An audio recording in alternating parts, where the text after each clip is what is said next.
Did you know that a pop culture convention in Atlanta, Georgia started a cult that ended up in one of the most ridiculous legal battles in history? This is a sticker that I picked up at the vendor hall of DragonCon, and it depicts one of those inflatable dinosaur costumes. You know the ones, you see them everywhere. But what really matters here is not the dinosaur itself, but rather its pattern, because this is what created the cult of the Marriott carpet. Let's rewind back to 2001, when DragonCon was a fairly small but quickly growing convention that had just expanded to include the nearby Marriott Marquis Hotel. Fast forward 5 years to 2007, and the Marriott decided it was time for a change. A change of their carpets to this kind of dizzying geometric pattern, and let me tell you, DragonCon attendees hated it. They called it an eyesore, they called it gaudy, they called it just about anything you can imagine, and a lot of things I can't even say here. But in 2013, one man completely flipped this passionate carpet hate on its head and transformed it into an obsession, a fashion statement, and eventually the cult. This man was Harrison Cricks, aka Vulpin, owner of Vulpin's Props, and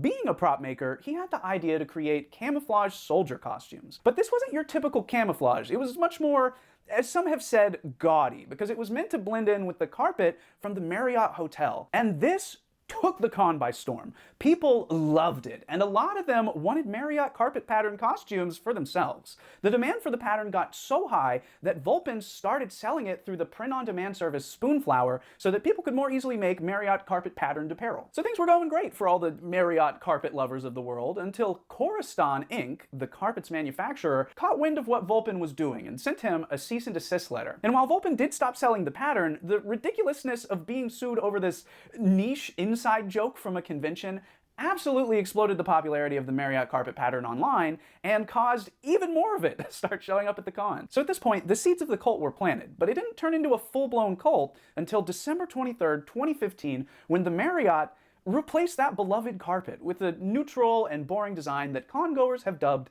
the skid mark. So, in memory of the lost carpet, longtime DragonCon goer Eternal Zan would officially start the cult of the Marriott carpet in 2016. And every year since then, you can find cult members marching in DragonCon's annual cosplay parade, or just about anywhere at the con. You can't miss them. That pattern is everywhere. But my favorite encounter with it was when, out of nowhere, a line of, and I kid you not, like 50 people all wearing those inflatable dinosaur suits just strolled on by, many of which were custom Marriott carpet patterned inflatable dinosaur suits. Which is why I had to buy this sticker, because it is just the perfect encapsulation of just how unique DragonCon's culture really is. Now, if you know of any inside jokes from your local cons or just have any crazy con stories, drop me a comment below, because I find this stuff endlessly fascinating.